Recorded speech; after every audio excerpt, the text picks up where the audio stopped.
Thanksgiving episode of The Peanuts, there's a scene where Snoopy is making Thanksgiving dinner for his friends. He doesn't make turkey or mashed potatoes, he makes toast, jelly beans, pretzel sticks, and popcorn. So today I've decided to recreate it, starting with the toast. Since I've already made white bread for a different video, today I'm going to show you how to make a molasses bread. So I started with some warm water. I added my yeast, oil, molasses, and then I let that sit for about 10 minutes to proof. While my yeast was proofing, I mixed together my plain flour, whole grain flour, and salt.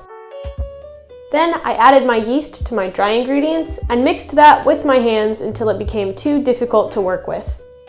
Then it goes onto my board, and I'll knead that for anywhere from 8 to 12 minutes, or until you can make what's called the gluten window. And basically, you should be able to stretch it so thin that you can see the Virgin Mary.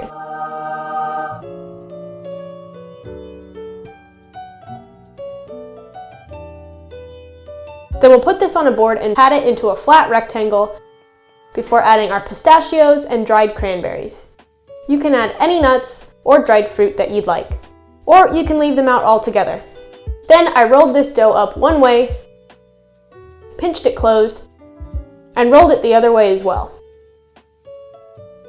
I then patted it into a loaf shape and put it into my greased loaf pan.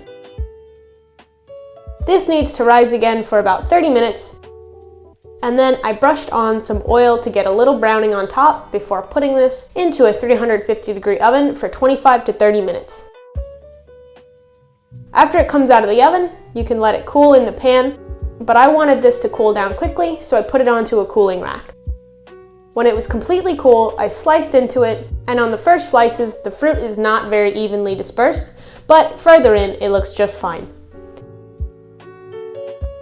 Then it was time to toast.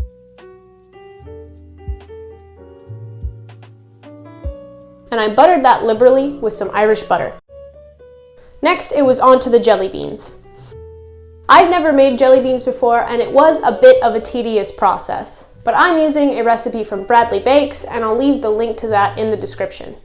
So first I needed a mold, and I didn't want to buy a jelly bean mold because I'm not going to be making these very often, so I made a cornstarch mold. That started with some cornstarch in a very shallow dish, and what you need to do is level out the top so that we have a nice flat surface to work with. Then I needed something to indent the mold with. And I went with this tiny measuring spoon, and here's my squished thumb for scale. I just made as many indents in here as I could, and then I was ready to make the inside of the jelly beans. I started with the sugar, then I added golden syrup, but you can also use corn syrup or liquid glucose. We just need some sort of inverted sugar to keep this from crystallizing. Then I added my cornstarch and I stirred it together. This is going to be the only time that I stir because any stirring after this is going to encourage crystallization in the sugar.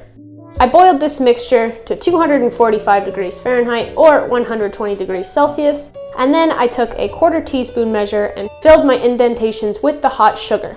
Once these were completely cooled, I sifted off all the excess cornstarch.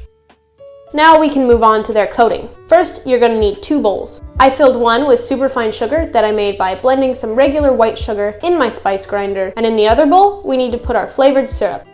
There are a few ways to make your syrup. Now I wanted to give my jelly beans some Thanksgiving flavors, so I made one flavored with gravy granules and one flavored with pumpkin spice. I used about a teaspoon of these powders in with a tablespoon of either golden syrup or cornstarch, and I used these to coat the jelly beans. Now I also wanted one that was flavored like stuffing, so I boiled some celery leaves and sage in a 1/4 cup of water, and when they were nice and infused, I took them out and added a 1/4 cup of sugar. Once that was cool, I put a few drops into my other bowl and added my jelly bean centers. You can use a spoon to mix these, but I found that it was easiest to get them coated with my hands. Then they go into my sugar, and you may have a few beans that stick together, but just pull them apart and they'll be just fine.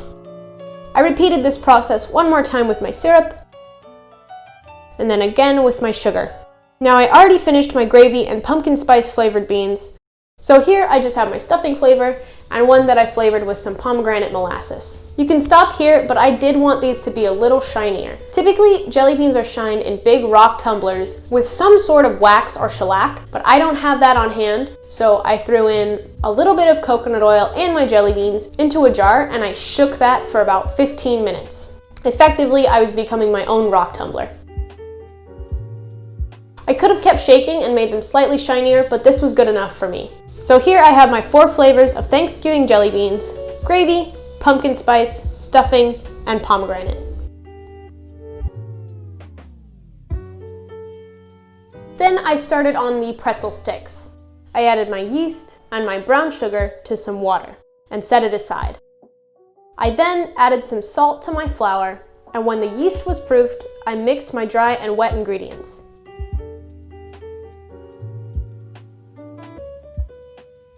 Then I kneaded that for 8 to 10 minutes, or until it sprung back nicely. That gets a damp tea towel over it, and this needs to rise for about 45 minutes, or until doubled in size. Then I'm going to cut this in half and work with half at a time. I rolled this out very thin, and then cut very thin strips with a pizza cutter. You can cut these as long or as short as you'd like, but I went with about 3-inch lengths. Let these rise again on the counter for about 15 minutes. Then we need to boil these the same way you would boil a bagel. This is what gives pretzels that pretzel-y taste. So I added my baking soda, salt, and brown sugar to some boiling water, and I dropped in half of my pretzels. These only need to boil for about 15 seconds because they're so thin. Then they go onto a baking sheet covered in foil or baking paper. To encourage browning, I drizzled over a little olive oil and mixed them around to get them coated before arranging them into a single layer, and then sprinkling over some coarse kosher salt. These are going into a 325-degree oven for 15-ish minutes, and I made sure to flip them halfway through so that they brown evenly.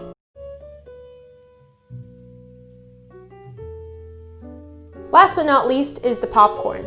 I started with some oil in a pot on medium heat, and I added 1 kernel to the oil.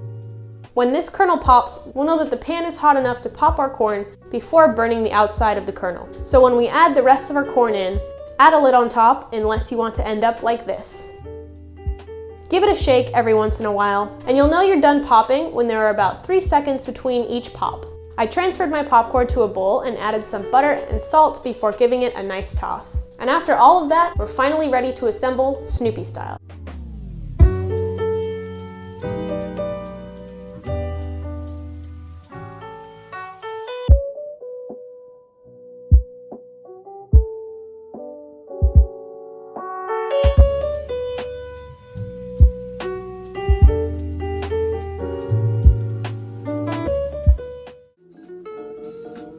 What's this?